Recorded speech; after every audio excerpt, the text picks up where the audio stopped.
So, Demi, do you have any general advice for art? Like, other than practice a lot and practice smart? Well, basically, the general principle I follow is find a style of somebody you really like and just kind of try and copy it a bit. Just see what you like about it and just copy that a bit by bit See, until it starts to form. I'm trying to improve my fundamentals and capabilities of being able to do art from, like, the mind's eye and such, so that's better, but I need to use references, obviously, because I like to do character design. And one big thing is I need to get better with people. I can draw a lot of, like, backgrounds and stuff very nicely, but I feel being able to draw people would be much helpful. I can draw shapes and stuff very easily. I should really make this so I can better. I messed up my shout out. It's okay. Oh well. Yeah, So if we're talking fundamentals when it comes to people, I guess the first thing would probably be trying to break down proportions and junk. Hmm.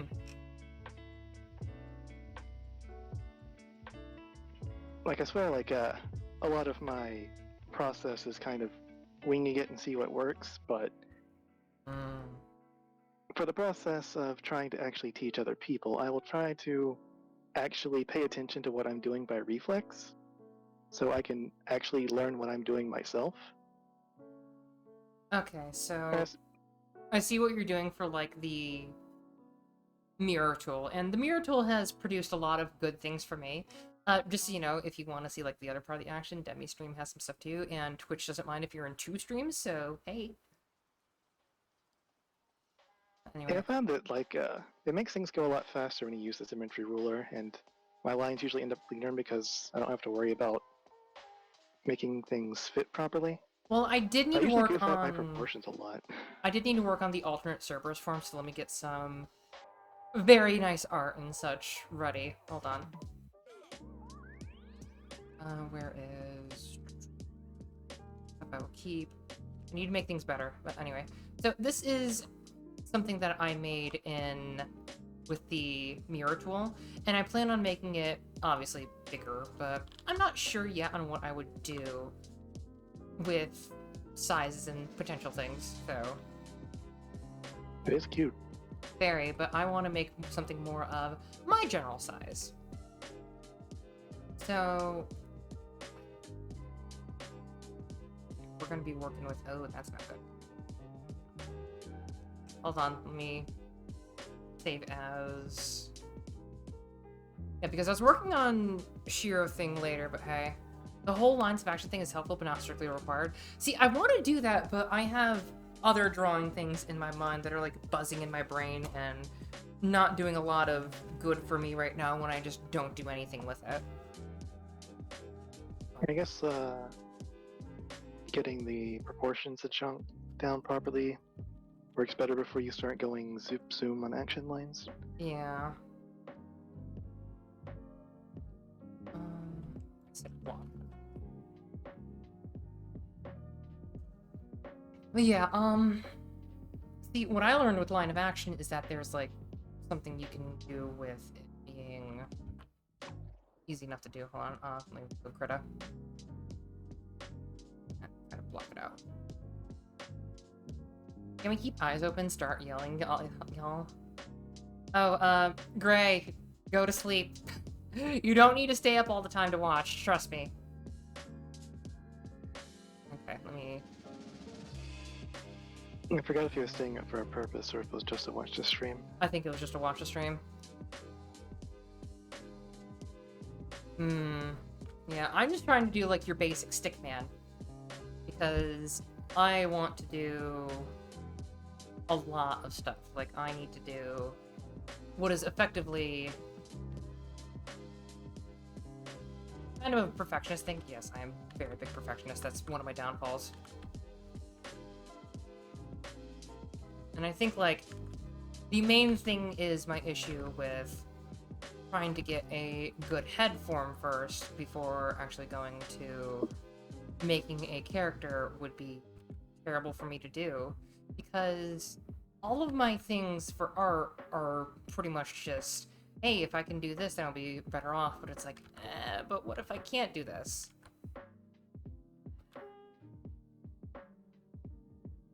Yeah, I usually always start with the head. But yeah, I know that much. That's Yeah. work up and then down. And also, I should probably do some better proportions. Hold on. For the... Yeah, I knew one crazy son of a bitch who actually started with a torso. That way he said he could get the head to be the proper size and have the pose in the proper alignment. Okay, But I I kind have of no like idea how the that. hell he did it. I would do that Because if I could. I could not figure out where to even start with the head if I'm starting from the neck up. Oh, why did that zoom in on... Hold on.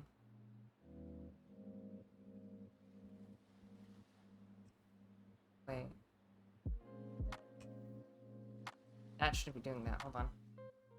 Image... What image did I use?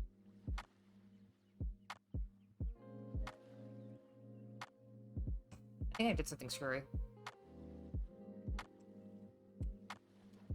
There we go, that's better. Now then, I realign that.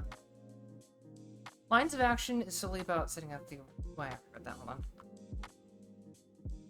Yeah, because it's like... I think the worst part is I'm trying to do too many things at once, I believe. Because... I need to just sit down to just draw, but I also need to be able to... just work on things in general. But the hardest part is that I need to actually be able to, like, function, I guess?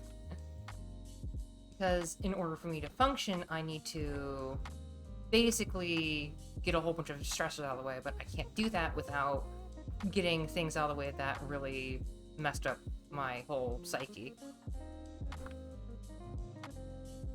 You know, a lot of people say that I do stuff really fast, and I guess that's just kind of a reflex, or maybe I'm just impatient.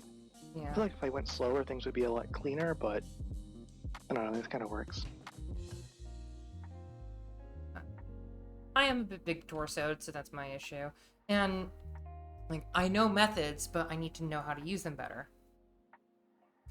I like how we're drawing, like, the exact opposite of characters. I'm going to draw someone who's more top-heavy, which is me.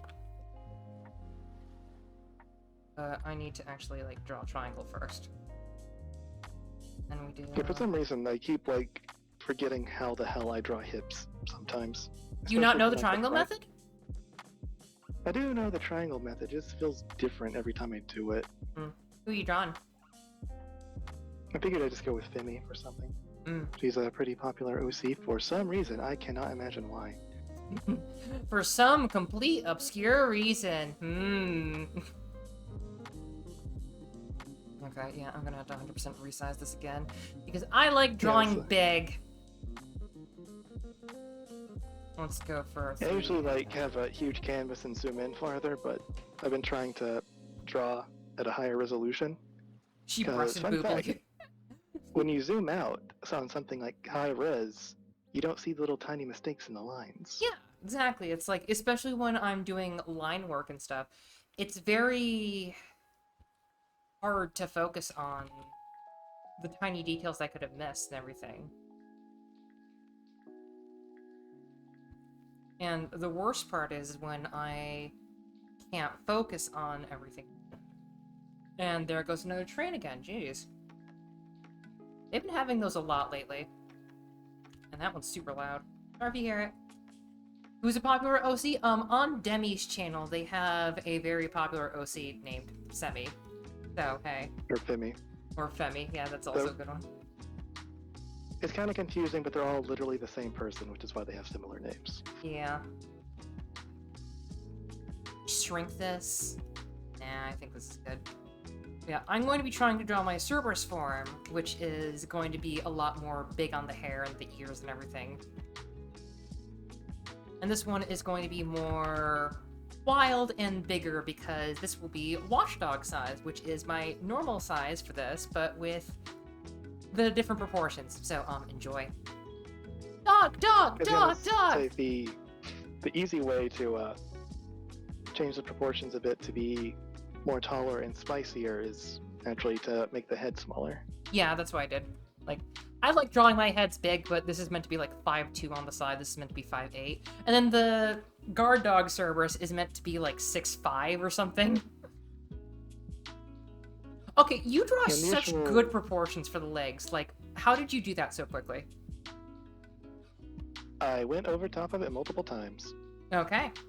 So, like... Basically, from once I had the hips and had a position where they were at, I kind of moved down to the knee, put a circle, moved down to the ankle, put a circle, and then just kind of did like this from where like the hips went down to the knee circle. Yeah. And just kind of went over the lines until it got to a point where I thought that looked nice. So you'd want it to be like teardrop shaped or exclamation point-ish a bit. Kinda, yeah. Okay, let me try. Hold on. Since I like doing the triangle method, so let me try like...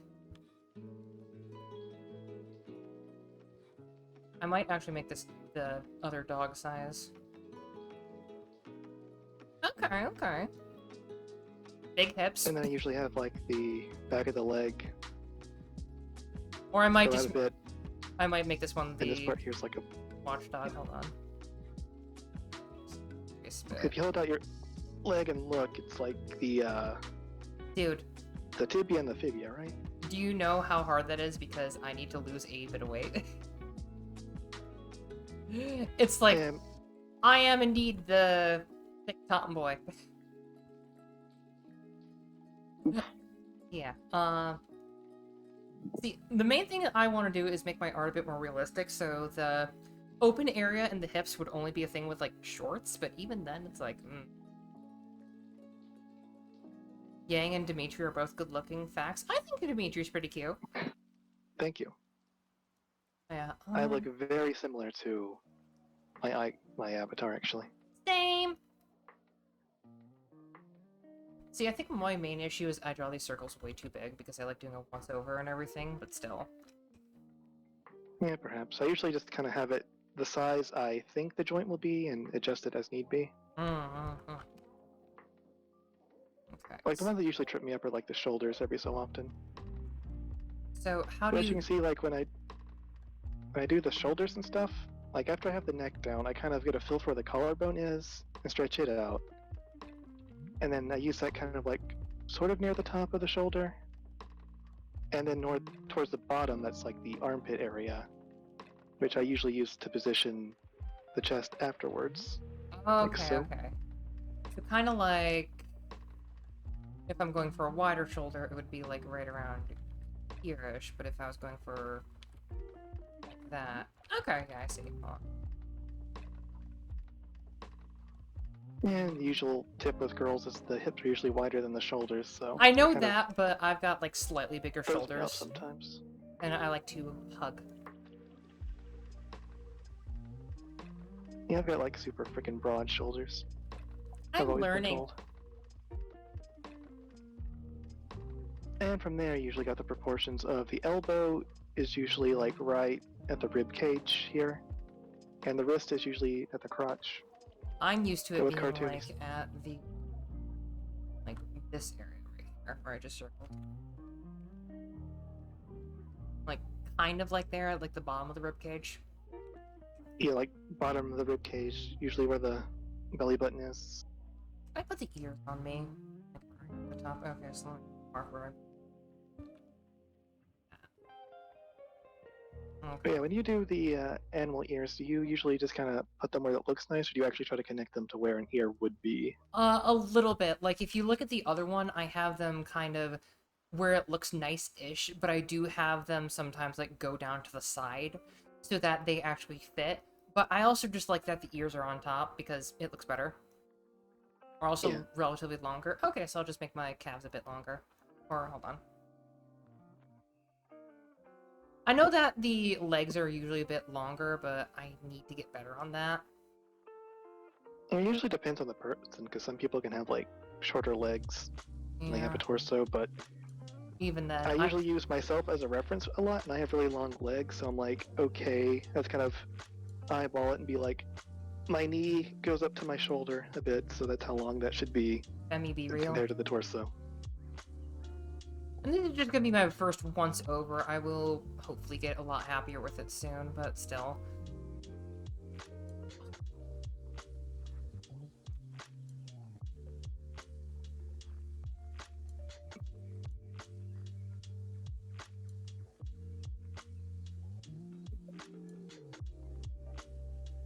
We wearing boots on this one too, so...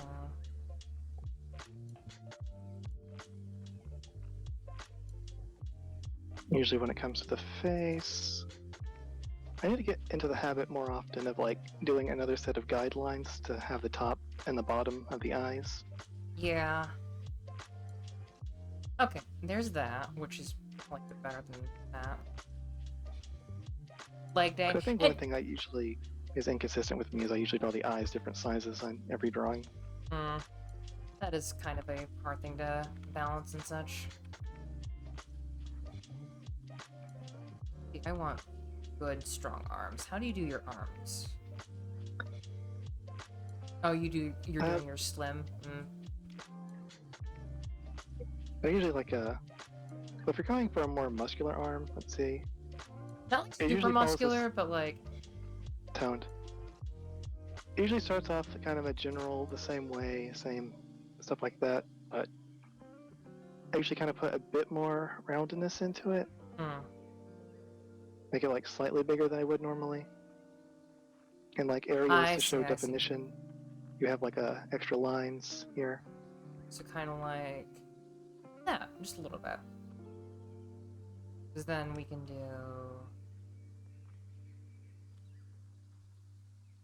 this, and I could probably hand a bit, like...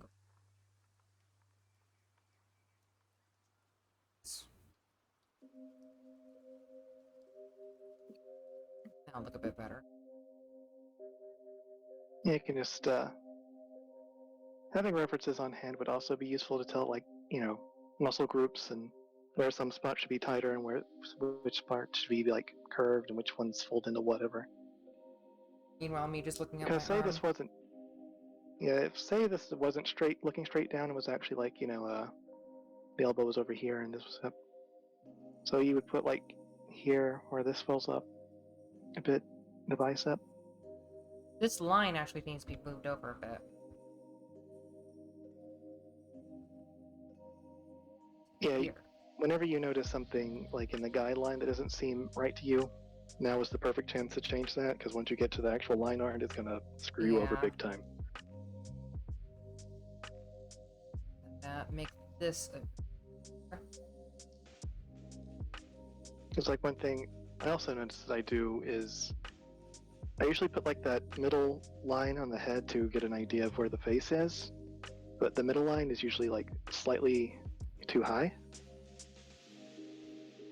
for where the eyes are supposed to go, because they're usually like level with the ears, which will probably be harder to pinpoint with the dog ears, but yeah, sometimes you just got to get a feel for it. Something you do from repetition. Yeah, which is gonna hopefully be what helps me, because I need to get better with a lot of things real quick. So this kind of has like the teardrop-ish shape, but then it like expands a bit more for the forearm. My triceps are decently big.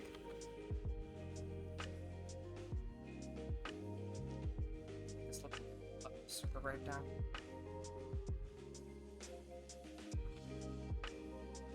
And I'm gonna be wearing like a jacket of sorts because of this, but still I want to make sure it looks good. I usually make sure I have the form down first, and then I'll show you what I do when I get to the clothing part. I feel like I should change the legs, but I also kind of don't want to.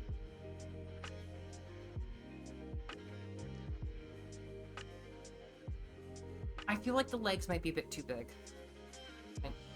I'm going to shrink it slightly. Other than that, perhaps.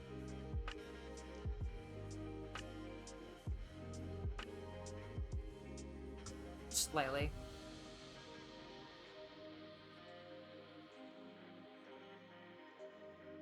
You probably like taper them towards the bottom a bit more. Yeah, that's what I'm probably gonna do too. Like the hips are in relatively good spot. but the rest of it seems kind of like a straight line in size. Yeah, I should probably move them a bit more. Like,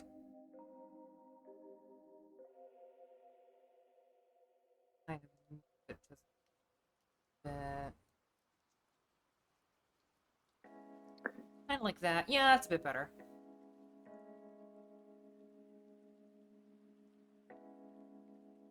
And I'll do a little bit of over to edit a bit more.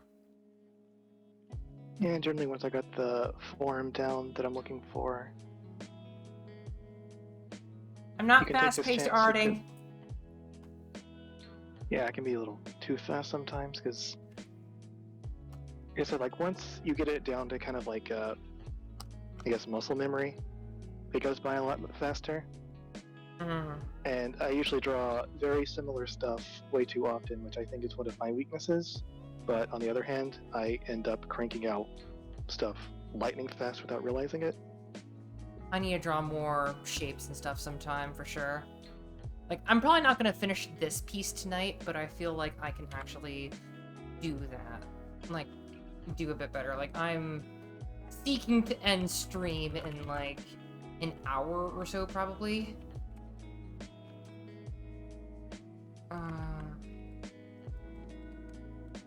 Like, I'm not sure, but I this may be Apocrypha, have made the chest slightly too big. What? Well, at least the breast part. The actual torso itself is fine. What do you think about the thing I have so far? Let me actually fade it out a bit. Like, It's looking pretty solid. I think, let's see, what was I thinking? Really don't think at all. Because I think someone pointed out at some point is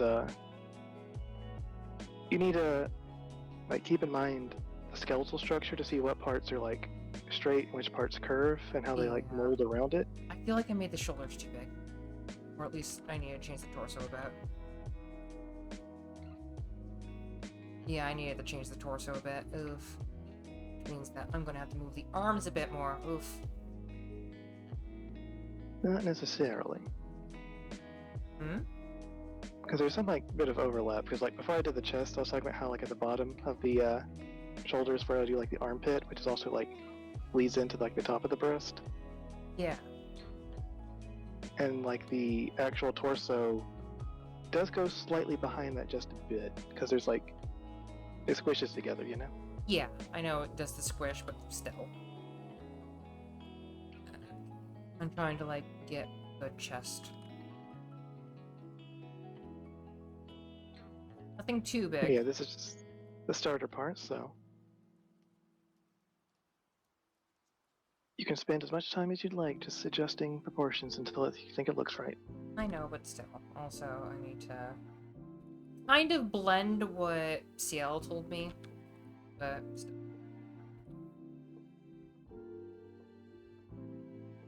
Ciel's...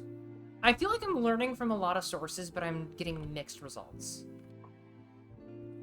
Like, Well, that does make sense because everyone has their own way of doing things. yeah, but it's But like... eventually, you know, you can distill it and get the main thing you want out of it. Yeah, I guess. Because I will admit that I just kind of go unga bunga and just kind of work on instinct. So when people actually ask me what I'm doing, I just have to stop and say like, I made the shoulders. That's better. Okay, yeah, that makes Fox happy.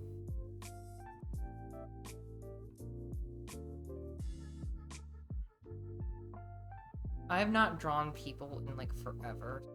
It does hurt me a bit. Yeah, I've gotten so used to drawing people, drawing anything else is difficult.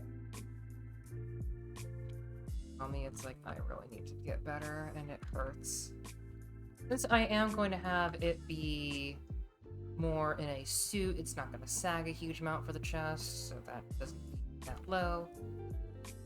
Yeah, like whenever you're just drawing the form, sometimes you need to keep the outfit in mind. Yeah. But I'm just trying to get, especially when it comes to boob physics. Yeah, that's...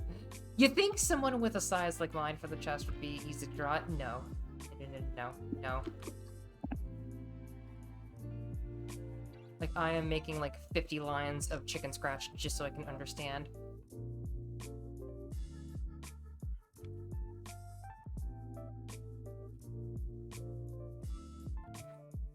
The main issue I think I have is that I don't make things look as they should. I kind of want to make the head a little bit bigger, but even then, it kind of looks good as is. Usually once you start working on like the details of the face and the hair, then you'll see how much you need to change the size of the head. But starting off, it's really nebulous. Yeah, it really is. Meanwhile, I feel like I'm going to probably, like, make the hips a little bit smaller, but I'm going to probably keep a lot of things on hand. Like, I feel good about this, but I feel like I should probably do, like, mark where the private parts are, basically. Like, hey, here's where this is. That way I have a good mark on what that would be.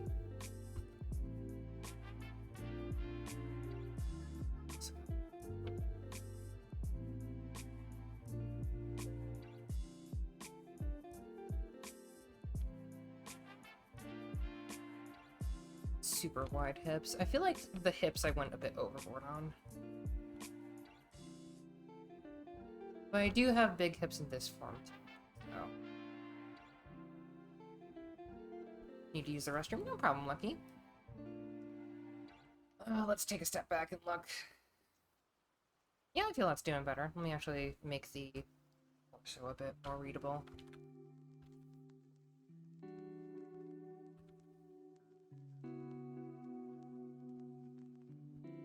Yeah, I moved on to work on the face a bit. Definitely put too many lines to obscure what exactly I'm going for here. The head may be slightly too high, but things can be fixed. I need to look up the outfit so I can get some variations in the outfit. Also, do you shade a lot or, like, use variations in color, or do you just do flat color? I usually don't color that much at all. I But use when flat I color. do, yeah, I usually go flat color most times when I actually do have a color reference. That way the shading doesn't make things nebulous. Though I do usually tend to, like, shade hair slightly. Like, if you look at how my PNG tuber looks, that's kind of how I do stuff. I mean, the calves good, but I don't know about the... Family rant, tired, thank you for coming to my TED Talk. Yeah, please go to sleep if you need to. I'm not going to hold you against your will if you don't want to. But it's like, if you need sleep, please sleep. I will not be grumpy with you. Like, once you get down to where the ankle ball is, you can have a little notch there for it. Oh, like... Kind of like... It'll help you kind of position where the foot starts and stuff. Oh, I see. Hold on. Yeah. Okay, yeah, I like that. That makes it better. Because the heel will, like, slot down from it. You got, like, the front of the foot comes down kind of like a little flipper. Mm-hmm. And actually mine, I always draw girls with heels because it's kind of a reflex at this point, because I just like heels. Have you ever worn heels? Usually I end up, not really, not very often, but I probably would. They're awful. They are awful. I do not suggest they are awful. I'd make it work. I don't. I have walked in Tengu Geta, and they're not comfy. Fucking ankle killers.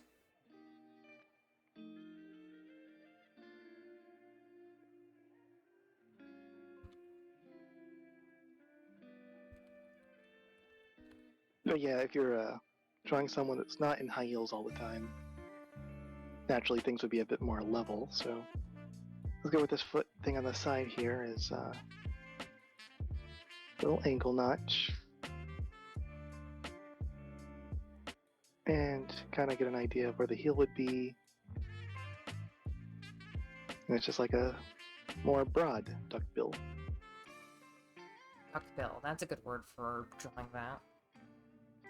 And I draw some circles to show where the toes would be. So drawing the notches in like the wrist and everything would be a little decent too for like the bumps. Okay.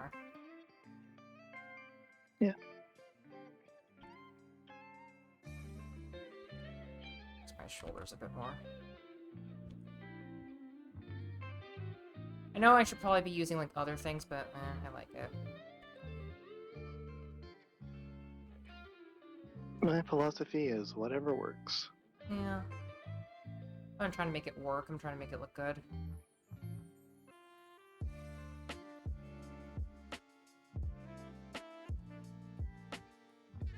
That's more like my shoulders. Okay.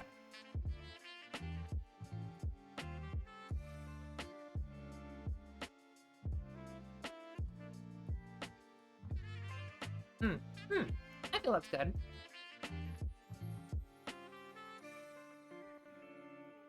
Okay, okay. But I feel the skeleton is good-ish. Like, the feet are a bit weird, but that's because feet. But even then, I'm going to have big boots. I haven't decided on, like, clothes yet, so I'm going to look through my references.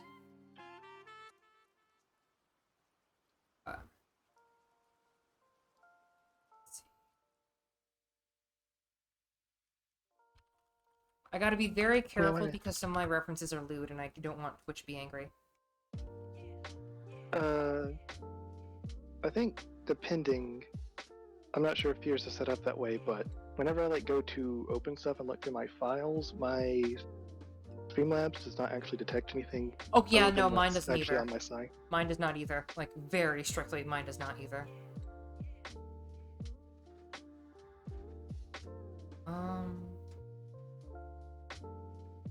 Oh, that one! I remember. Actually, check. Okay. Oh, right, I wanted that for something. I'm not sure yet.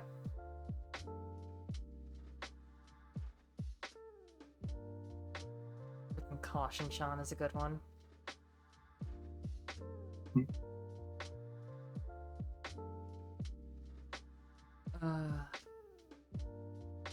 ever realize you have too much to do? All the time. Yeah. Then you end up not doing anything because it's too stressful. Yeah. That's one is an alternate outfit. That one's not that. That's an alternate outfit as well. That one is for guard I just dog. realized on my stream that you're a Krampus. Yes. I will bite you and make it hot.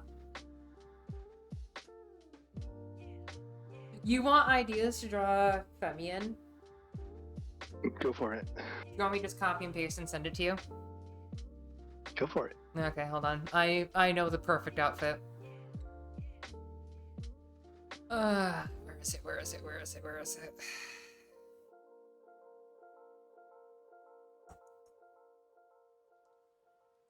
I believe I used it in my ministry references for... That should not... That should... It has large icons.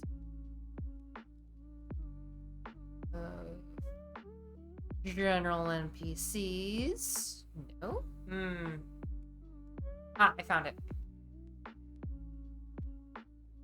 Either of that, or... where is it? This. Just Those are adorable. Yes. I love them. I love them so freaking much. Speaking of NPCs, I believe that the last person you raided into, yes, it's the day before yesterday, like, because the entirety of yesterday was lost to me, mentioned that you were making D&D modules to sell? Yes, I'm making a... Well, I can probably just group together one right now and literally just make it look fancy and sell it for, like, the world of Nirfil, which is basically my D&D homebrew world. But, if you want a specific one, I'm making the Bounding Fox's Tavern Crawl or something like that, or I think it's Restaurant Crawl or something. I'm making like a guide on how to make restaurants good, some basic foods, and like how you can make it be more than just, oh, you get temp HP, because that's just dumb. And I'm also making Yeah, I've some. tried to work that into some of my stuff that I made, like having items and food that's more interesting, but it really kind of messes up the economy sometimes when you look at like how much something is worth and how much like a potion's worth. Yeah, see, what I always do is I always make it like a change that you cannot achieve through other means easily. Like, um, boosting temporarily your wisdom saves or something like that, or con saves, specifically against, like, hey, if you're going into cold weather, you'll want this. Okay, I assume that'll be con saves against cold. Yes, but also against, like, a specific creature's effects that you could run into as a random encounter there. Mm. Like, Yeah, I if you did something similar that took place in a tundra area, so they could like buy hot cocoa that would give them some degree of cold resistance on top of the temp HP. I also just like making things like, oh, here's a quick shop if you need it. Like, uh, the freaking. I need to remember the name. I'm gonna just open the file because now you make me want to talk about it. Oh, where is it? Where is it? Uh, Bounding Fox's Shopping Spree, that's what I called it. And it is for one of the things for a shop. The old captain's grog bar, basically a warforged captain, got bisected by the ship that crashed into the land, and he got stuck on the wheel, and he spins around on it to, like, serve the other patrons, and he has a bunch of, like, ragtag kobolds that are, like, doing heists and using his, bar as, like, a hideout, and he calls them his crew. Nice. And he'll have some quests like, hey, I need you to find my legs, and you can just find him like other things that would work as his legs. Where is it? The subterranean specialties return the Metropolis of Locomotion, which is basically my Underdark's version of, hey, do you want the Nyakuza Underground from Hat in Time? Lovely.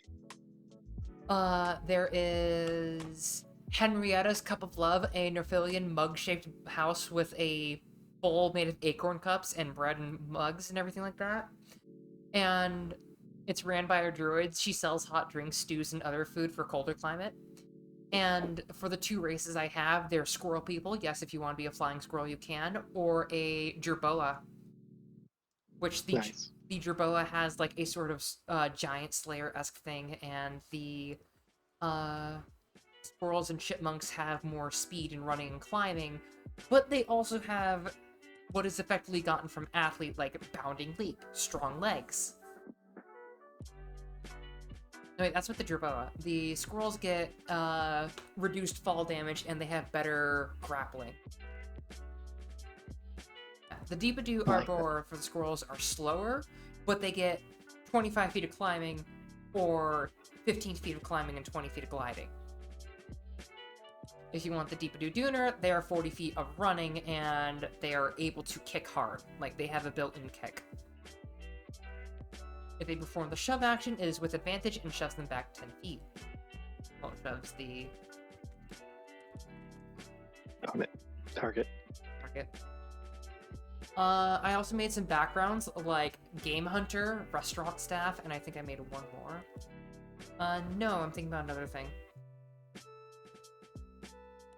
I also made ingredients where if you want to put them into food, that's one thing. And a bunch of modules, like, where are they? Instead of you start in a tavern, you start with a tavern. The whole thing is that you're going to make adventurers for, like, a high-level campaign, like level 10 or something like that. And then you send them out on the mission, make all new characters, and your sessions can be like, 1 week we do the tavern, the next week we do the dungeon crawl, and then we see what we can do to benefit each other. Cute. Then there's stuff like, hey, I want to improve this, or like whatever. I also included some magical items like the glass candy dish, which is the Grammy candy. I'll probably add the skitter skillet and stuff like that. The Nerfelian cooking competition, which is basically if you've ever played or seen Battle Chef Brigade, it's kind of like a mix of that, except you're doing it in a party. And I added 6 new skills: cooking preparation, endurance, finesse, methods and ingredients, technique, and presentation.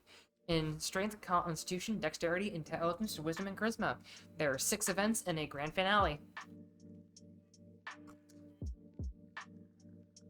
Really spices things up a bit. Unintended. Yes.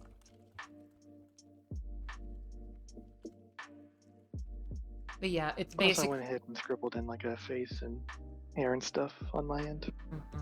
I need to do that. If you want any tips for that, I kind of just did it without thinking again. Yeah, a lot of my things are just like, I need to get good, but it's like, everyone's just like, well, I do it like this, and it's like, Yeah, generally, like, once you have, well, I guess the ear idea wouldn't help you much, but pin down where ears would be. That's basically your center point. And a lot of people usually like get the entire like shape figured out. make these eyes a bit more, like,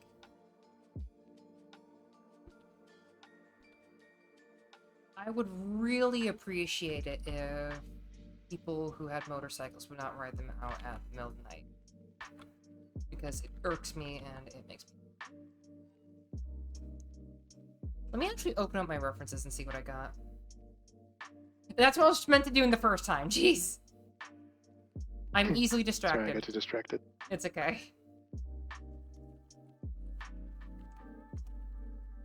Yeah, I brought that up because I was considering doing the same stuff myself because I have like a massive boatload of like my own custom races and stuff, but since I've been flipping and flopping on my settings so much, I was wondering how I would go about that, and then it occurred to me that if I'm going to be producing this for other people to use, the setting doesn't really matter that much. I can just make it setting agnostic. Just remembered what I want to use. Right. I remember a thing I want to use for eyes and face and stuff. Hold on. Because I want to make the hair for this one big. Big. I just remembered. Because the other one, it's meant to be like ponytails and pigtails and stuff like that, but this one's meant to be bigger hair. Is it?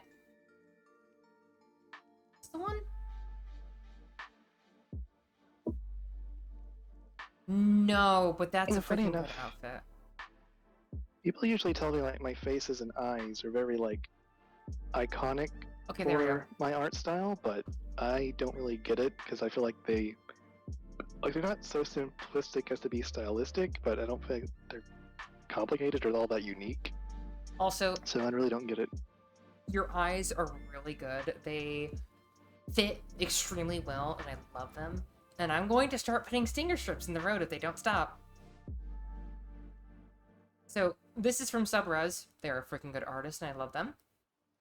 Oh yeah, I love Sub. Good fox. Yes. But this is a different character that they have drawn, and I love freaking hair. Is that one of Elred's characters? It feels like it is. Maybe, but even then, I'm going to get some bridge in there.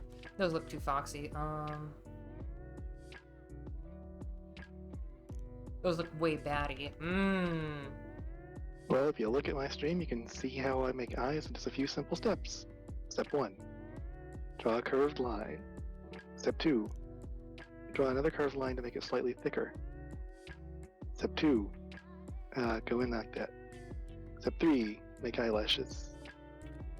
Step 2. Bottom eyelid, I guess. Step 3. You. I might make this... Then you make a line for the fold in the eye, then eyebrow. Bam. And I usually, when I'm just doing sketches, I don't bother too much with detail on the inner eye. It's usually when I'm coloring I do it, but I've been kind of moving to actually add that detail. So just like draw the pupil, which I'll draw it on Vimy here. Yeah, this is... The thing with the tarots, like myself, Simi, Vimy, they actually have slitted pupils like a cat. I feel like I should make the nose.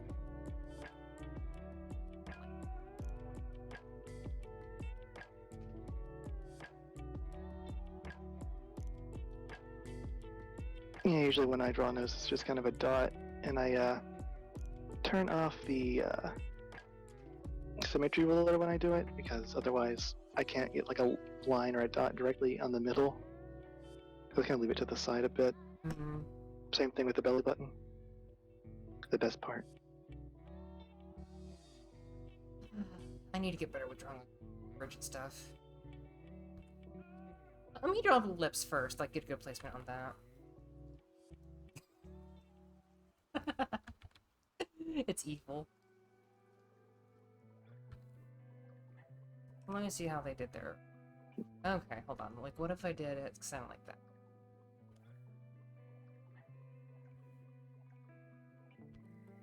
I don't know if Femi is good or bad for showing off how I do lips, since she's always pouting, so her mouth is always so small. But she also wears lipstick, so it makes it more noticeable. You jaywalk now to get the sign. I mean, here's the whole thing with my sign, is that it's meant to be like a battle weapon, basically, for me. Like, I had the whole crossing guard motif with this, and it's meant to be like, I'm going to freaking break your kneecaps with the sign. But for the smaller Cerberus, it's a stop sign, like one of those hand stop signs. For this one, it's a full-size stop sign. Like, just uproot the stop sign from the freaking middle of the road. And then for the biggest size, it's going to be a traffic light on a stick. Because those are freaking big, and I want to make a reference to Dead Rising 3. Because I freaking love that game. It's like, they marketed it so poorly because they're like, oh yeah, you can use all these guns and everything, but then meanwhile, when you play the game, it's like, the main draw of it is the absurd combo weapons you can make. And they never showed it off in the, like, releases or of the trailers or anything, because it's this like, oh yeah, we want to make it a gritty survival thing. You're meant to be yelling at zombies with a hyper-powered megaphone. Which is The two companies were trying to focus on gritty and serious to appeal to American audiences, and just kind of fell flat, in my opinion. Yeah. It was a dark age. Yeah, especially because Dead Rising 4 sucked. Like, they took Frank West and they butchered him.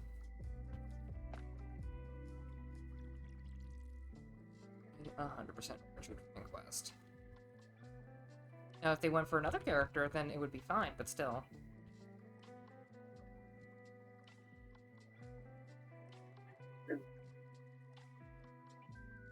See, I like making my eyebrows thick for, like, some certain characters because it gives them more personality. Yeah, that's one of the ways to vary stuff up to make characters look different. His nose look.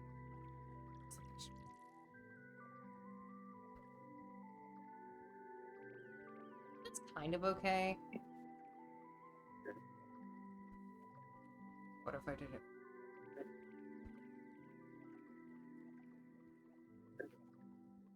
That's decent.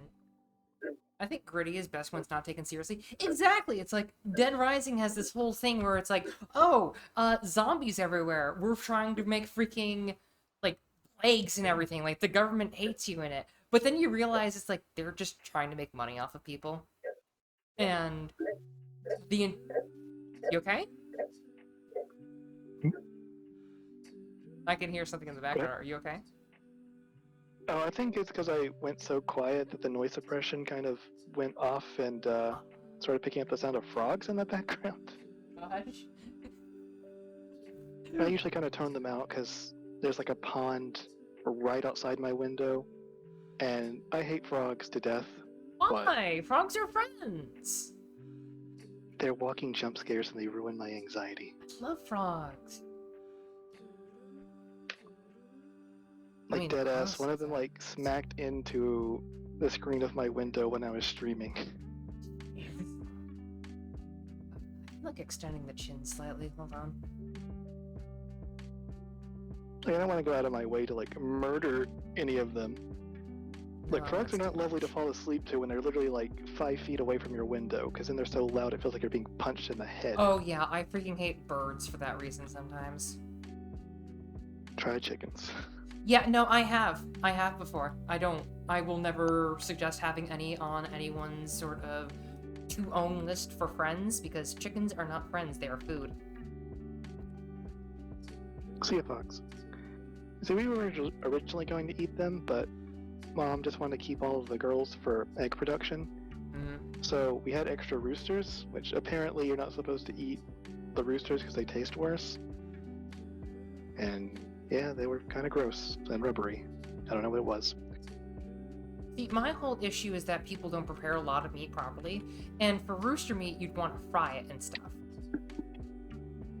We did fry it, but it didn't take well.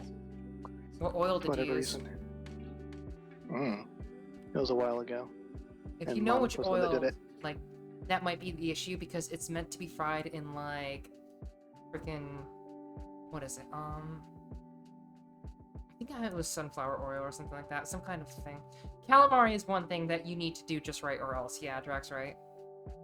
I think this was some regular vegetable oil, but, like, yeah, specifically the chickens that we had that had a kind of a rubbery texture to it, and, like, the breading and stuff did not want to stay on it and just kind of slipped off, and that's where all the flavor was. Yeah, that is one way that you can screw it up quickly. Making.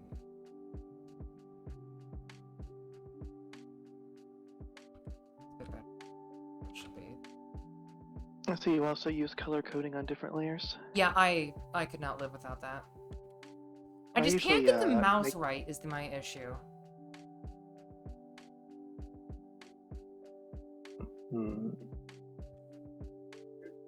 Yeah, I think that's... Is it like the shape or the positioning?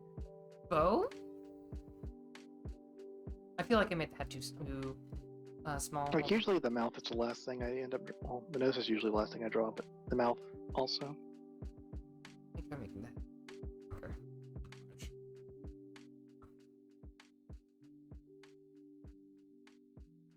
But I was also going to say that aside from coloring, you can also lower the opacity of stuff. That's what I did for the red one. Yeah. Like, yeah. I put that on, like, near 50. Whenever I'm done with the skeleton, that just immediately goes down. Orange, I usually put down, like, 75 or so. Because then it is kind of, like, close to the red, but it's not, like, absurdly painful.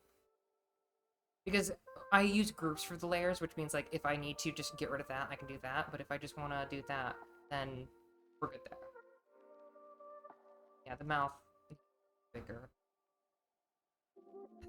The eyes and bit. Yes, I know, Drac.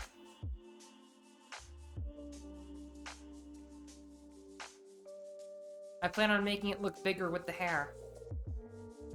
Because it's like... Yeah, that's the thing with anime characters is you think, oh man, the head's so gigantic, then you draw the hair and like you're like, oh, never mind. Because the hair's gonna be like out to here, basically. Like I'm going to be going full wild child hair. And if I need to resize the head, I can do that. Yeah. Yeah, I need to get the mouth. I need to make it look less... What's the word? Nice looking, so I'm going to probably chop off the eyes like right around here. Yeah, you can use the eyelids to give a more imposing Geez, something just flew in my eye. Oh, I hate that. It's good. We're good. We're good. I hate bugs. I hate bugs that are needlessly just not listening or not good. Gnats can be destroyed. Like, oh, look at me, I'm a gnat. I'm just gonna swan dive into this gigantic creature's face for no reason. Yep. Yes, I know you're not complaining, but still, I'm trying to make it look good. I'm making the nose a bit smaller.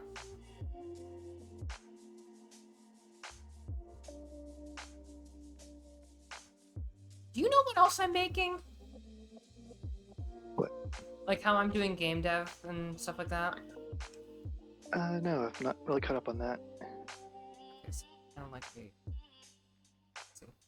But yeah, I'm making... It started out as a joke a couple years ago, because I was bored during the pandemic, and I saw, like, Helltaker's kind of shooting off real quick. And I'm like, you know what? I'm going to try and make my own series, like, horny magical police officers. And then, like, a couple of years later, it's just like, why is this good? Why is this actually usable? And then Drac is, like, helping me refine it. It's like, I can use this. That looks fucking creepy. It's like, I can actually use this. So it's like, I'm planning on doing that. That's why I'm trying to get better with drawing, because it's like, I can't code for shit, and I'm not going to learn how to code for shit.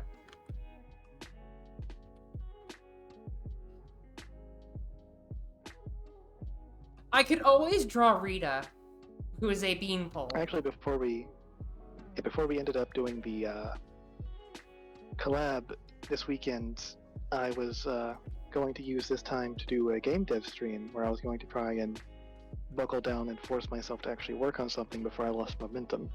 Yeah. See, my issue is I work myself to the bone, then burn out.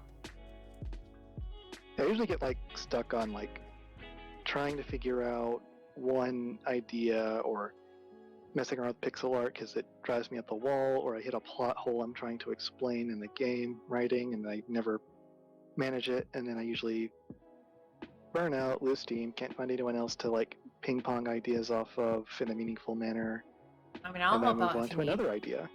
I'll be your rubber ducky. And Kirby, You know, we can...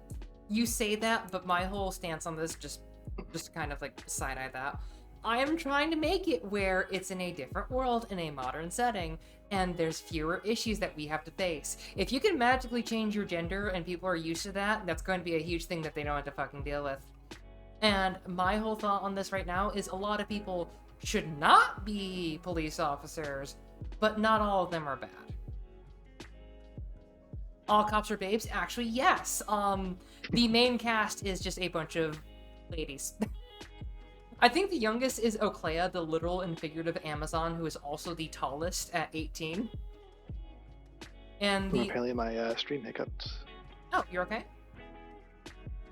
Yeah, it's back up, but somebody said rip at my stream. Oh. Which, yeah, I know it's my quality like dipped for a second, so that's probably why. Doesn't the... No, that's the Magi Munchies, which is the one fast food place that is basically like trying to make a maid cafe and a butler cafe, and they have two uniforms. One turns you into a dude, one turns you into a lady. And the one magical class that you'll want to keep up on is a mimic. It is the rarest one. And basically, everyone who is a mimic unlocks their magic, not by age, but by being around a certain magical item for long enough. It's why in the past, even though everyone has magic, people thought that they didn't have any because they just weren't around enough magical items. And Sammy, who is the one who is like in the closet a bit for a lot of things, is around one, and they basically get the ability to turn guys into girls. And Cassie's just like, you're a goldmine for the lesbian community, but we're gonna put these gloves on you so you don't actually boop someone's snoot. And the whole time they realize, and the one time it triggered, is guess how? They booped the wrong snoot. No, so basically, his one friend was on Grill. They're both guys, and they both are, like, in the uniform, so it's like, hey, whatever. And it's like, do you want to get it on in the uniform? And it's like, are you sure? Because the manager jokingly says, now don't wear this for too long or else you get stuck. And it's obviously a lie. They're just doing that to tease people so they don't ruin the suits. And it's like, the whole thing is that when they wake up, they take off the suit. It's like, why am I stuck? Why am I stuck? Why am I stuck? Why am I stuck? When they have an interview at the ministry, and Cassie's like, so what object did you touch? It's like, what do you mean? It's like, so mimics tend to actually have an object that they're bound to and are actually able to work with. For example, if someone had like a ring of resistance for like cold and stuff, they're able to actually grant that ability to someone temporarily or permanently. So what'd you use? And they said, promise not to tell. They pull out their work uniform, and she's just like, this is the uniform for Magi Munchies. And she just starts fucking laughing. Cool. It's great, because, one, they were like, they actually are trans. They just didn't realize it until like halfway through their shift. It's like, maybe I do feel good with like this. And it's like, on occasion, they'll like spend time afterwards, and they'll feel good about it and such. And it's like, no, I don't think they'd ask what's a mimic. It's because it's like the first thing that they're taught in general schools, because there's two types of schools. There's a general school where you can stay at it for as long as you want, or a specialized school. There's like specialized things for each area. They can like partner with other ones, because there's like The general schools are for, like, if you have anything or you don't have your magic built in yet or gotten because some magic comes in late, you can basically just go there and learn things and learn how to do things and whatever. And then there's just all sorts of extremely detailed ones. Like, if you are a slayer, which slayers use their emotions for magic, you have a tutor. You have a private tutor because they use a lot of high emotions. Was the tutor the gnome child? No. Slayer. Slayers work in 4 ways. There's judges, which use their rage, slayers of evil, which use their excitement, slayers of spirits, which use their fear, and slayers of civilization, which use their despair and depression. The main, most harmful one is obviously the Slayer of Civilization, but the worst thing about this magic is that it's in the eye of the caster. So if the Slayer of Evil perceives you as evil, they will be better at killing you.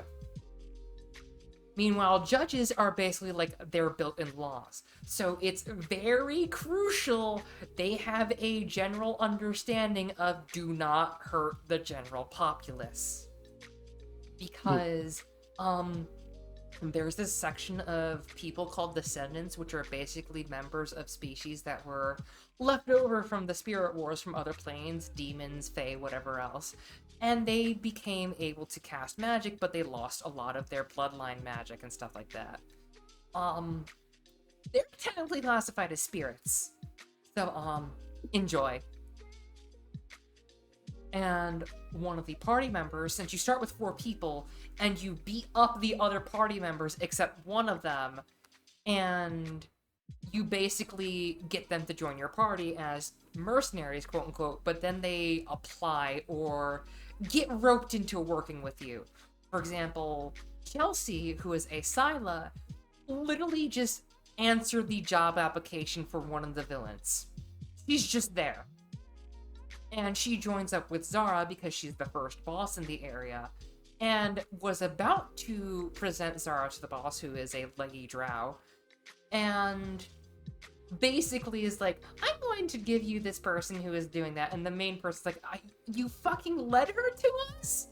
And then insults her, and then they fight him. Meanwhile, Rita, who is a rockstar demon, extremely popular, somehow gets roped up with working with the magical ministry because she got freaking hypnotized to be an idol. She hates idols. And her boss fight is going to be the most fun for, like, the character boss fights. Lorna is someone who got roped along with being revived by a necromancer, where, just as a heads up, necromancy, it's legal to raise the dead. It's illegal to command them with magic. You have to hire them. And all the undead are sentient enough to basically be able to understand things. And, Lorna literally is just like, I'm going to take you to her, and Oclea's just like, you're not going to do that. Just join up with me if you hate her. And Oclea is the Amazon, who is blunt bookworm that is to the point. And she will have her charisma breaks because she is chuny as fuck. And one of the bosses leaves her a trailer full of clothes because it is a circus act. You are going to an undead carnival for that area. And then Cassidy goes against the mommy kink goose. Cassidy is the leader of the police, and Cassidy is a small fox who will shoot you in the kneecaps and then blow you up with a fireball, basically. And yeah, Drac wrote all the music so far for Ministry, and it is great. And Abigail, who is a slayer of judgment, will try and fight her, but she's the first case of a boss that is weaker strength-wise when you are fighting against her, but stronger strength-wise when she's in the party. And Flippy. Did a flip-flop from the usual? Yes. Like, for example, Chelsea will not be as strong, like, she'll be on the same par, but Rita will be stronger because she has different skills. Abigail is weird because she's a masochist. How Slayers work mechanically is that they get more of their emotional gauge when you deal damage and take damage. And, you do get a fake-out party member. Vanessa is Cassie's old friend, who is a slayer of evil, who cannot control her abilities, so she secludes herself in a hermitage away from society. And she's a fun case because she can change the ending big time. And Hmm. once you get Abigail, because you're only told a Slayer will be joining you, it's basically the only reason she's on is because the higher up said so, and they are basically bribing Cassidy with higher wages and more vacation time. It's great. And she's like, I'll never accept her. Please read the back. It's like, okay, blah, blah, blah. Okay, you're in. And Abigail is Great. immediately infatuated with Cassidy at first sight, by the way. Because they're both in their 30s, like in the later 30s. But here's the thing Cassidy is one of the few people who makes Abigail happy, and it is probably my favorite character arc because it is a tale between two consenting adults. It's it's absurd. I have written so much lore, and I will talk your ear off. If you have any questions, feel free to ask. But still, I don't want to like shadow you out. It's fine. It's fine. I have a tendency to just kind of get absorbed into stuff. So I mean, I was listening, but like the minute you asked me to ask any questions, I was like, "Where am I?" Like, do you want to know areas, or do you want to know like some general themes or whatever? I'll probably ask you about it after the stream's over, because I think you said you want to end this at about 10. Yeah, yeah. So where do we move from here? I'm still trying to do the mouth. Ugh. Hmm. Are you going for like a grin or just like a wide open mouth? Sort of grinny. I'm trying to make it like fangs and everything being shown. Like shark teeth. Doggo. Doggo munch. Okay, I think the one you just did that I can see on stream looks fine. Okay, it's immediately just better, but it's like, I think I need to make it more wide. Or not wide, like down a bit more. No, not that like that. Um, Another big deal I'm trying to make with Ministry is that I'm going to do comics to actually like drum up some hype. Because it's easier for me to do that and it'll be good practice for drawing characters. It's probably good onboarding to get people like Yeah. have some idea of how things work. And also make people care for the characters. Which is a problem I've had trying to think of how I want to set up some of my ideas. Because like I was mentioned earlier, like one of my big fantasy settings I've been working on for a long time, I've dubbed Wonderlust, Hmm. has gone through a few different change ups and a lot of heavy details that I've poked away at it for years. And whenever it comes to telling people about it, I'm just like, where do I start? And how do I give this information in a digestible manner that does not just include a wall of word vomit? Yeah. And one thing I've learned is that I'm sending you all the music, so don't mind me. Um, I'm just sending you just music of what I have. If you've ever heard the start of my stream, that's actually the building theme for your like headquarters. It's coloring books and handcuffs. Oh, And nice. the whole thing with making characters and settings actually cared about is that you want to make them steadily bond with players or make them like deal with them in a degree.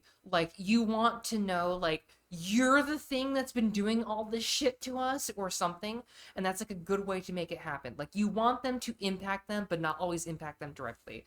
Like if you have a big bad who's trying to take over the world, you want them to be like, I'm sorry, but all the prices have to go up. The blockade has been infecting us. And it's like once you get there, it's like you fucking set up a blockade. You burned down farms so we couldn't get food.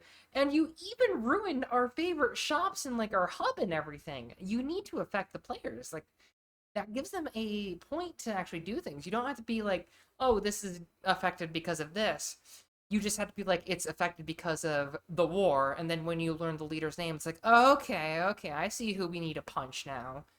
And it works Right. well. Like make it so that it impacts them, but not always like heavy. Anyway, sorry. Don't worry about it. I do genuinely find this interesting. Like, just me rambling on? Oh yeah. Like it's kind of hard to broadcast that since I'm like listening really closely and don't usually answer follow-up questions or make comments, but I do like to hear people talk about stuff they're very passionate about. Yeah, I am extremely passionate about a lot of things. Like, you will hear me ramble on for ages on very stupid things because I am very big on creating. And I think my major point with creation is that I'm trying to make it so that I can basically be happy with myself, but being able to be happy with others will also be necessary for me. Um, I did send you the music if you ever want to hear it, because Drac is a I'll listen to freaking that after the stream. phenomenal musician, and I think that's her strongest suit for game dev. Like she just put up a new game that she's developing on Steam, and that'll be good to kind of peruse through later for me because I want to play that on stream. But I think that's a good.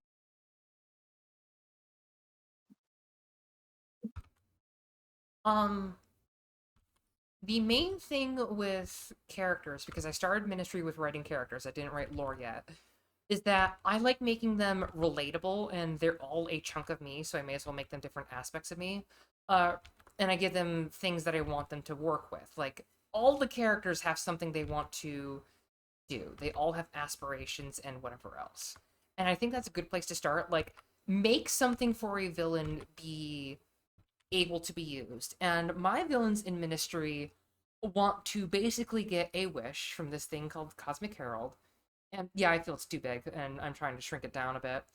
Is that they want to basically make it so that they get a wish and they can change back things to a good point in where they can be at a point to their do their mercenary work again, because it's like give or take a couple decades after off of all the mercenary work is gone. Now, basically anyone who's still a mercenary is either reminiscing about it or they're doing gig work, like they are now construction agents or whatever else. And some of them are like, we just want this back because it would be great for us monetarily. Meanwhile, others are like, hey, I want something to fight. Yeah, people don't care about your lore after they buy. Like, that's why I'm trying to make it so that, oh, people can be like, they love the characters, which is their main point of me selling this game, because why not, obviously. And I think the biggest point I'm trying to make is that lore in the background is meant to be in the background for a lot of things. If you want to read up about why certain races do certain things or like why their traditions are that, sure, but that's not the main thing. If you want lore, read the comics. If you want gameplay, enjoy the characters. That's basically it. And I think a big thing about knowing your player base is some of them will want action, some of them will want specific things or not focus on things. But I feel like that's just a cop-out. Like, if you think about like how people will do things, then that's good. But oh, until after playback. Sorry. I'm messing up.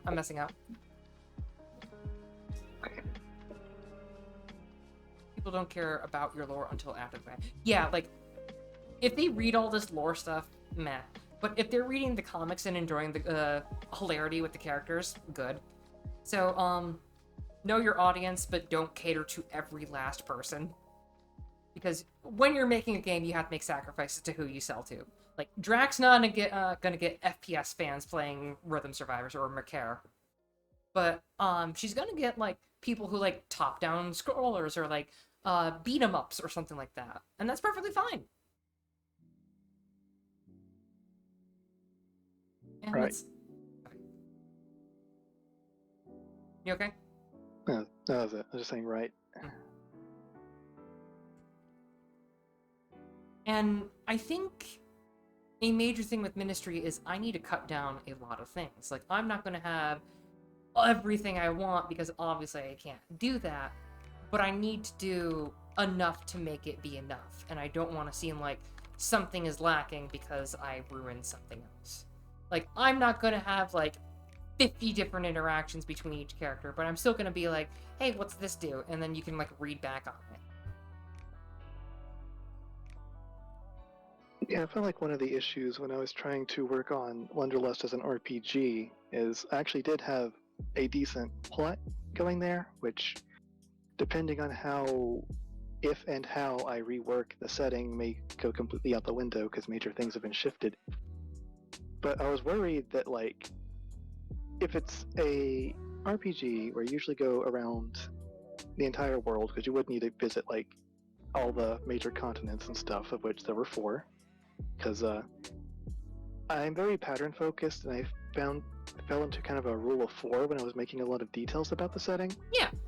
Which led to me making like 4 equally important places across the entire world, which I felt now is probably hard to handle. But you needed to go to like key places in each place, and I felt like having the locations that weren't relevant still be there that you never do anything with would confuse people. Yeah, I feel like that's a big deal too. Like, I set down things throughout the chapter where it's like, I can't do everything I want, I need to make sacrifice, but the general thing is like, if it's there, make it at least have a reason, even if it's small. Like, if you go to one town, at least be like, hey, there's this important thing, like in Pokemon, the move tutor. You would never go to Fall Arbor Town after the side quest or to get like nest balls or something in Gen 3, but the move tutor is right next door. Like, you'll want to go there for that, and also the soot thing, if you want to get like secret base stuff with the flutes. And yeah, it's better to work on your strong suit, but I still want to get like, I don't want things to be too big, or I don't want this to happen or feel weird. It's like, I need to make things good. Yeah, I think it's like trying to translate ideas to an RPG Maker game when I'm basing it off of all the information I have for a tabletop setting. It doesn't always go one-to-one. Like the one I'm actually working on, Ligara, was based off of a tabletop system I wanted to make, and some of the ideas I was using for that worked better in a video game sense than I did in a tabletop sense. And I was wondering how to handle certain aspects and mechanics from the tabletop. And I was thinking, these don't mesh together and they make things complicated, so if I take the L and just cut out the middleman and make it more traditional, it works better as an RPG. Yeah, cutting out just unimportant things would be really good. Yeah, like since I never got the tabletop system even off the ground for Ligara, it's like I don't need to chain myself down to something that literally does not exist. I feel feature creep is probably my biggest weakness. Like, I've cut so many things I didn't want. Like, there were so many ideas for things, but it's like, I feel you don't need to do as much as I thought originally. Like, I got rid of so many ideas, and it's because it didn't fit. Like, if I were to do that, it would distract from the main gameplay, and I feel like it would just be not good. Meanwhile, it's like, my main thing for Ministry is going to be how combat works, because you're meant to get in love with characters and lore, but I also want to make combat fun. It's why I don't do like, oh, water tiger is weak to electricity or something. It's like, I have the elements down to 7.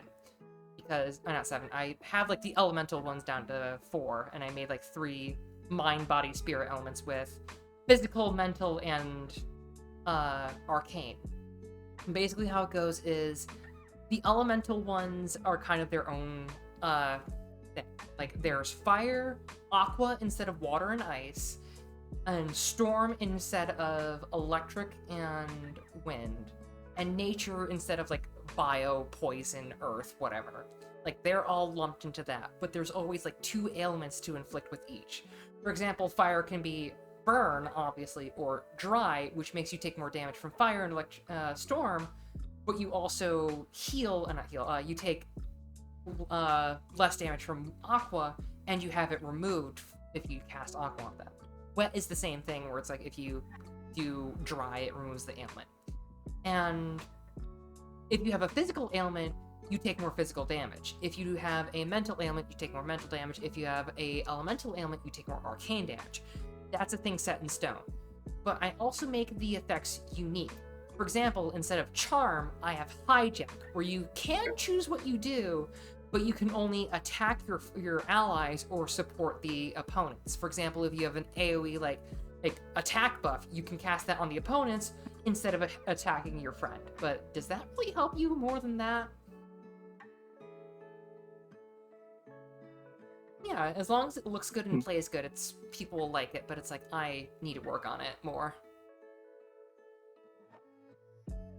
Yeah, and the main focus of Ligara is like being able to make your own equipment from things you gather off the ground or from monsters you hunt down. And like another inspiration for the setting on top of doing that was Evo, the Evo? Search for Eden. Oh, yeah. Yeah. So like a big part of the setting was that there was this substance that fell from the skies that whenever something got a hold of it, they would have like an explosive evolution, similar to like finding the crystals and stuff in Evo. Oh. And so that was like a big mechanic to the thing. Instead of in the tabletop was like traditional level ups and stuff. Instead of that, you would just evolve new traits. And this was also how you learned magic and stuff and gained those abilities. See, what tripped me up when making the tabletop was I was thinking, how do we make martial classes more interesting without having to learn magic from the level ups and stuff? Because you can't just evolve how to use a hammer better or something like that. So that caused a bit of a mental hang-up, which in the game I decided to throw out entirely and have certain characters just learn magic naturally. But then it left this big important plot object and how that would affect things, so I've been trying to think of exactly how I want to handle that.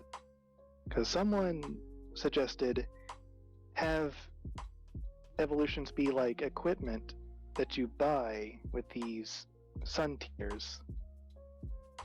But that would mean you would also be able to like just remove them and change them around willy-nilly, which seems kind of weird, but You could have a detriment. mechanism.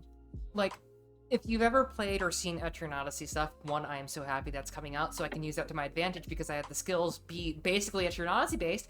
But, one thing I have is that if you ever need to respec skills or like change things around, you have to lose a couple levels in order to do so. Like, you will be powered down 2 levels and you will lose out on some skill points, but it will benefit you in the end if you made a oopsie in your eyes. That way, people don't immediately think, oh, it's going to be before a boss fight, I might as well switch to its weakness. They'll think like, okay, so this build isn't to my liking, I want to switch this around immediately. Okay.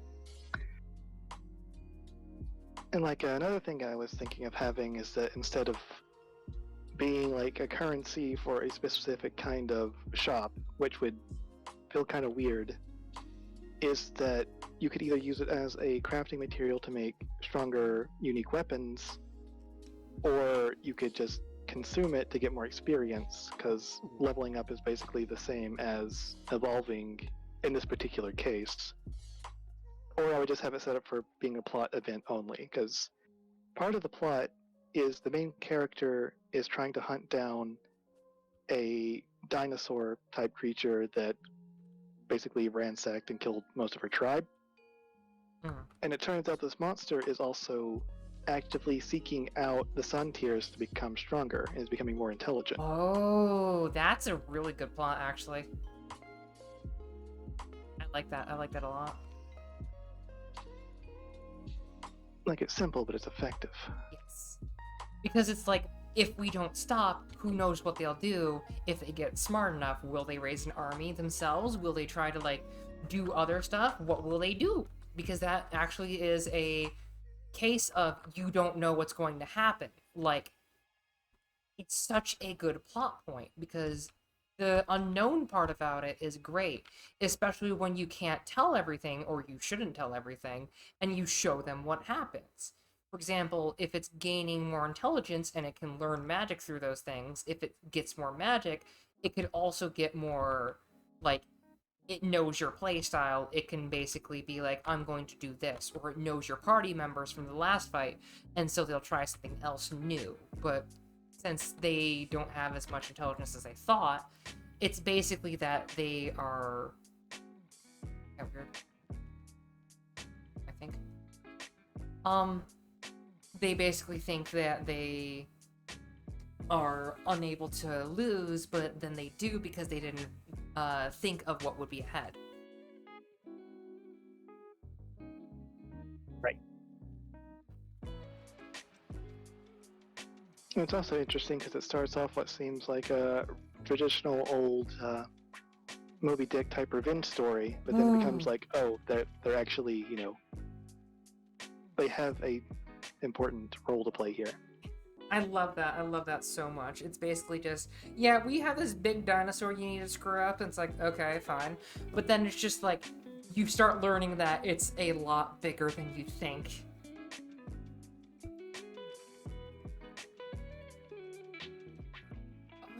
I'm going to make the lower hair be on a different layer, and...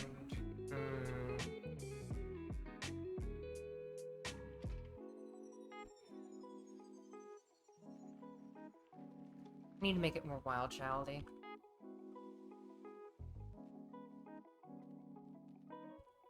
Very I thick was gonna hair. say, for when it comes to like expressions and stuff, another thing is if you want it to be like more sinister, you could like narrow the eyes and stuff. But also to show off a crazy factor, if you make the irises and the pupils smaller, that also adds a bit more intensity to it. Yeah, let's try that. Size maybe. Moon, fucking moon.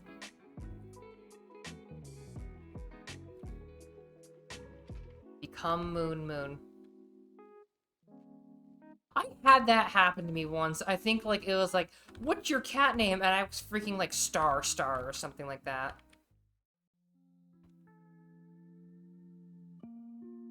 Oh, shoot. Yeah, I see my issue. The head is weird. It's in a weird location. Like, I screwed up the mirror. I had to... Yeah, that usually screws me over too a couple of times. Yeah, just like... I'll probably work on it more on stream later. The whole thing, Iris being tiny. Yeah, but still. Like, I'm trying to make it look good and feel good and everything, but it's like, it's hard. It's hard indeed.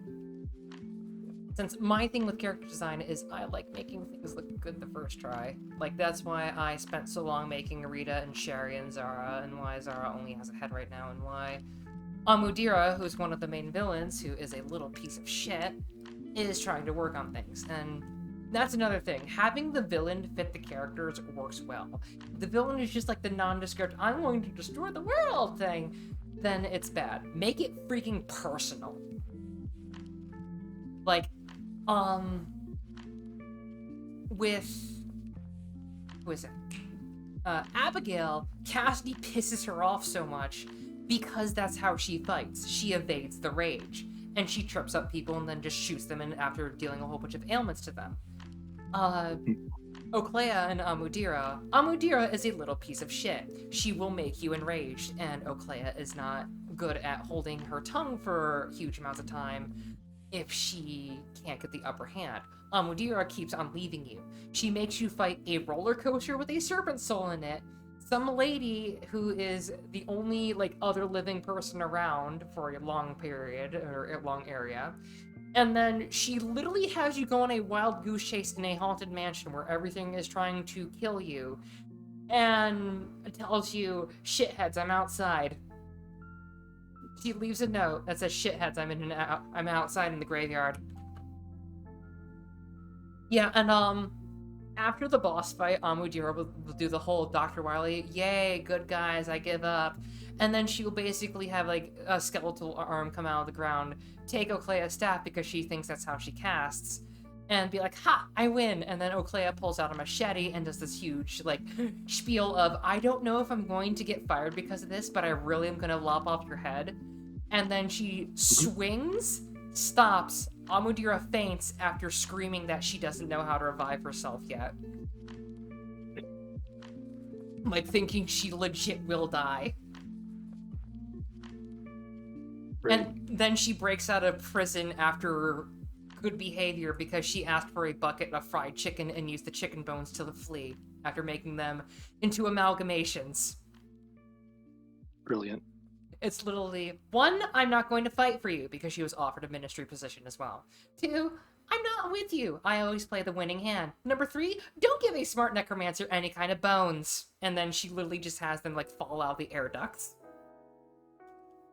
It's great. Little animated KFC, right? Also, Yeah, I've usually been pretty good at, well, you go first. Also, her race is Hobgoblin, but in the past, her mom screwed them all up because Hobgoblins used to look like the D&D ones, but then a witch cursed them all to be cute, a la Monster Girl Encyclopedia.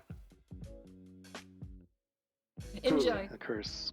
Yes, a curse, and they all think that they're ugly. Meanwhile, everyone's just like, you're so freaking cute and tiny. They're basically like the tall drunk, the short drunks, basically, that will fight you because they have obscene strength still. Their constitution went down a bit, but still. Yeah, it's basically, I'm not cute, I will bite your ankles for it. Anyway, you were saying? And when it comes to like making villains and motivations, I think I've done a pretty decent job of having like interesting villains, that even the ones that are just like irredeemable have some sympathetic qualities to them. Yeah, like that's a good thing to do. One character I made named Marriott is just straight up basically the Joker.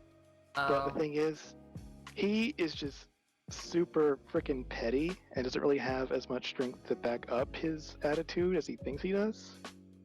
Oh, so they're like the weak, but I will still try and feel strong vibe, right? Yeah, he's like not super weak, but he usually does get clowned on a lot whenever he shows up in any of my games. Ah, Joker, clowned. Because like, unless I change the lore around, but as it stands is, like some time ago, basically after Dragon Satan got his ass kicked, the son of Dragon Satan summoned a bunch of demons to create an army against the entire world. But at some point, one of the generals of the demon army that was bound to, or at least that he was allied with, kind of got stuck in their castle in the mountains and couldn't leave because the person that the demon was bound to was like put himself in stasis, so she couldn't leave, break the contract, kill him, or die or leave. As kind of a anchor. And so basically, while he sat there for centuries trying to think of how he was going to, help the queen break that contract and also keep the offensive going long after the war was over, he decided to mellow out. And that whole little cult in the mountains decided to kind of break off a bit, and it kind of disbanded. Since this guy really looked up to that the Demon King's son, yeah, he was like, how could you do this to us? You betrayed us. I'm going to destroy everything myself. And so just now he just goes around being a petty little douche, and ironically his demon partner is like the sweetest thing ever. And she's had to physically drag him away after he got so mad he passed out on his feet twice. Oh, that's great. I freaking love it. Train Shanner. Oh my gosh. So hell in my world for Ministry, well, worlds, is really stupid. Like, Krampus replaced Santa after basically the lesser ranked Celestials passed away in this giant mystery. I don't ever say, I will never freaking say, just that they don't exist anymore, no matter what. Like, even if you ask, like, servants of the lesser deities or the greater deities or whatever around, they will be like, no, they're gone. We had no idea either. And it's just like, I like that aspect. It is great. And all the demons are like, well, fuck, now we lost most of our people we're, like, the antithesis to. And then Krampus is just like, I'm fucking Santa now. And now Christmas went from, like, the usual red, green, and white to black and white and gray and blue. And it's basically this wonderful celebration of if you've been good, you get your gifts. If you've been naughty, your home gets littered with forest detritus and corpses of rotting animals and stuff.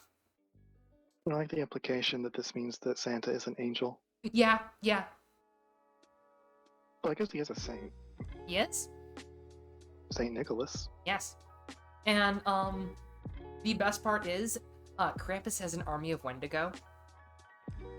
And little helpers, quote unquote. I don't have another name for them, but they are reindeer centaur.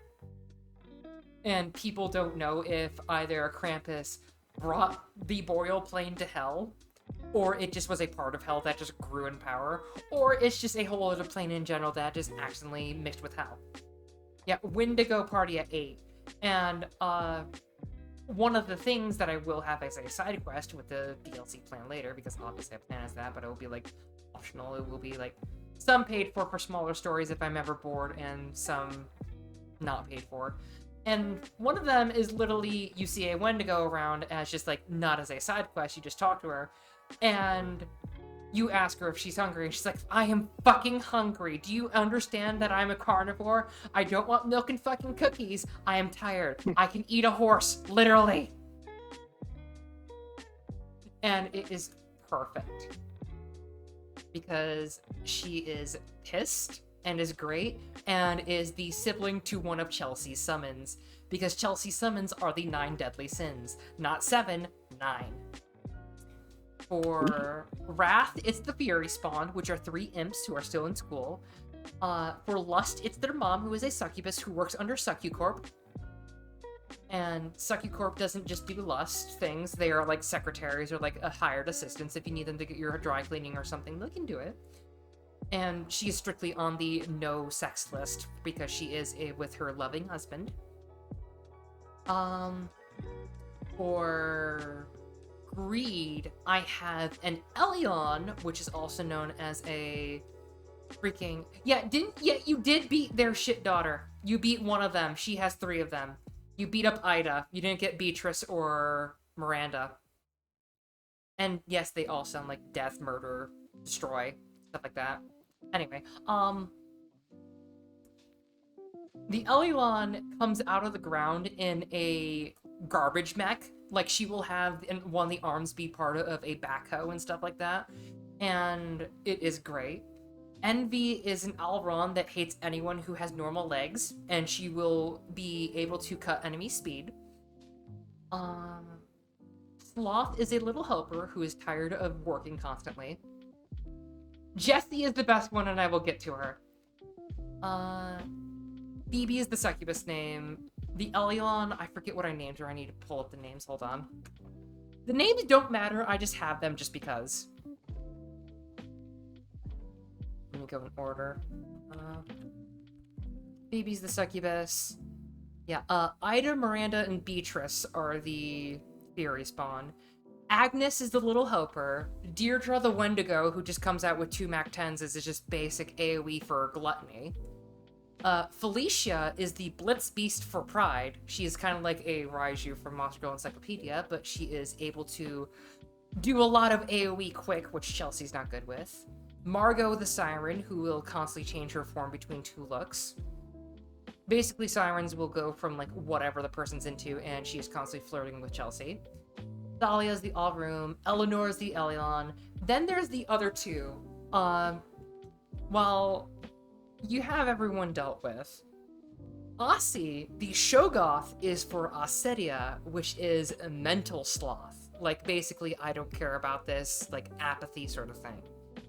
Aussie is a maid, and was Chelsea's first summon. It is basically because Chelsea's an eldritch abomination of a Scylla, she was able to make a bond and not lose her mind. And later on in the game, at the end of each mission, there is a super boss you can get an extra ability from. If you go to mission 5's, you get Chelsea's, which is the boss itself. A Tsukumogami of a Joyful Jessie doll. Basically a person-sized doll for kids, which a lot of collectors like because of creepiness. I think a rabbit doll, sort of with the vibe of Alice in Wonderland, except like humanoid on the top, rabbit legs on the bottom. And she is vainglory, wrongful boasting, and she's the only one that does physical damage, other than the Fury Spawn, which are the imps. Jessie is the only one who stays around and is not summoned. Chelsea will whistle, and is basically able to be stronger if no one else is summoned. And the most yandere character award goes to her, but she's dim on it. She's not like anything bad. And here's the bad part. Everyone else does not have a magic classification because they've not been in the world for long enough. Given that Jessie is a Tsukumogami, she is an evoker, which does mean she will use some skills. It's basically like summoning a fourth person on the field. And the worst part is, her weapon is just a broken off paper shredder blade. And over on my side of the stream, since I had the sketch kind of already done, I didn't know what else to do. I did a scribble of the main character. I'm going with like a different art style for this, because I need to learn styles so badly. Inspiration, like it's kind of a learning process. I never really had a set in stone chibi style, but yeah, the kind of simplistic style I was going for was also inspired kind of a little bit by Patapon. So I wanted to make like creatures that were really easy to draw and like look really bizarre. Mm-hmm. Like the main monster is something known as a Kabara, which is basically a wolf rabbit. Okay, that's cute. And let me just draw a scribble of it real quick on a different layer. Hold on, because you said wolf rabbit, I'm gonna send you one of my favorite pictures. There you go. It's just something hilarious to ask people.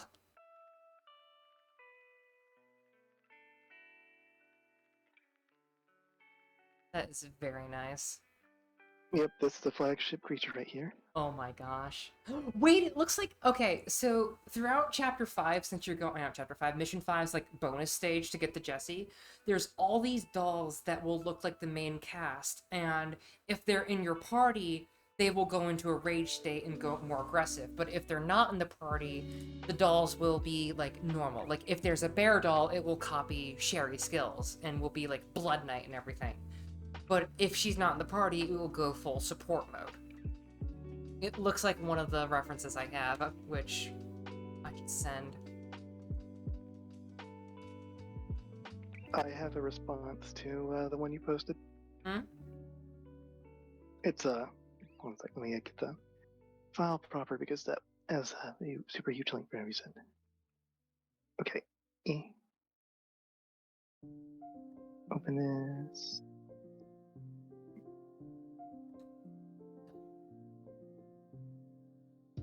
Well, basically, like I posted like a reindeer fawn girl, and someone's like, "I'm not furry, but," I just posted this, and I just kept it as a screenshot for whenever that comes up ever again. Look, some of them are cute. It in chat for context.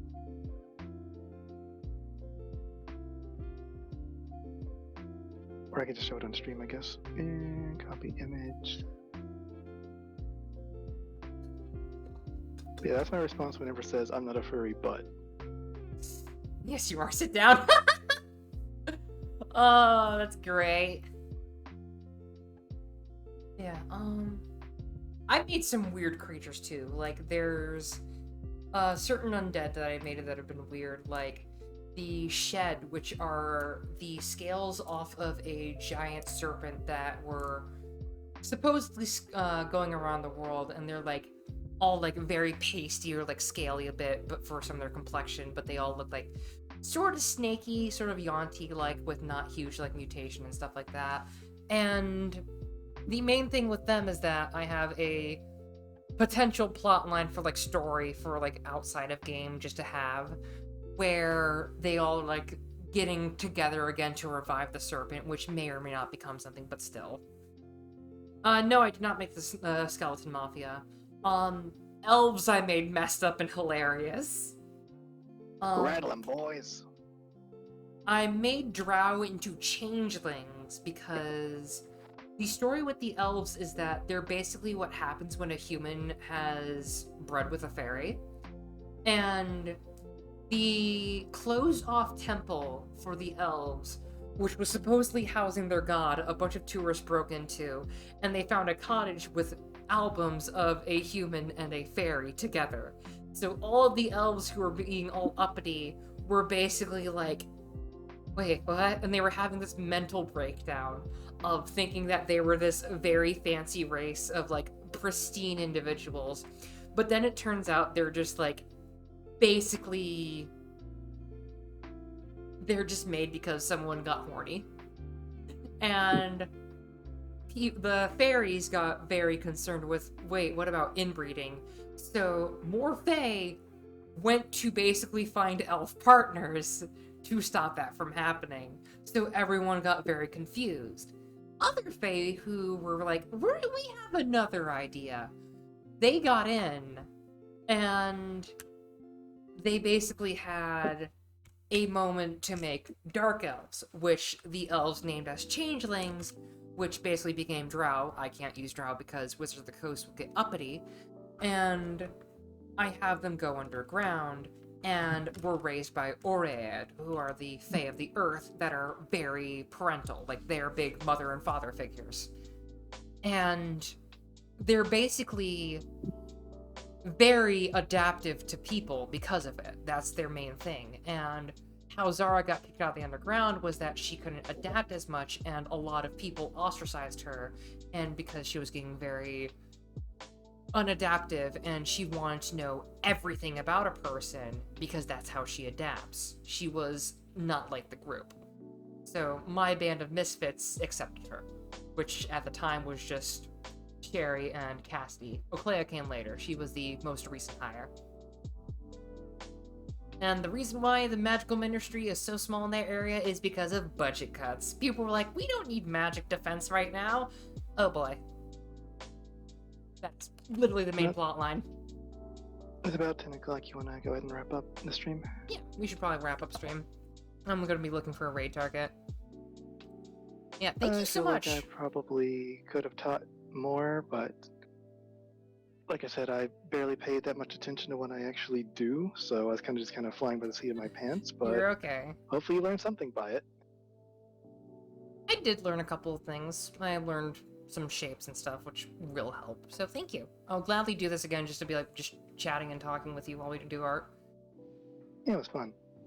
Yeah, it is hard also, you know, if you beat your head against a wall enough, eventually the wall will break, and the next wall you meet will learn to stay out of your way. Yeah, hopefully. But anyway, I'm probably going to make this into, like, my proper, like, 9 set on, like, 1, 2, 3, 4, 5, 6. Yeah, that's, like, 6 heads. And I feel like that's... you want to rate on my side of things. Anyway, yeah, thank everyone from Yang Stream who came over. Just hoping that thank you for joining on the collab, so I had something to do for the stream. If you want to do more, we can probably have some days where we just suck like lore stuff for each other. Oh sure, yeah, that'd be great. Yeah, I don't have anyone that I want to stream or raid, so... If you want to raid into me, I could probably find someone real quick. Snowballing. Yes. Meanwhile, me just looking for people to raid into.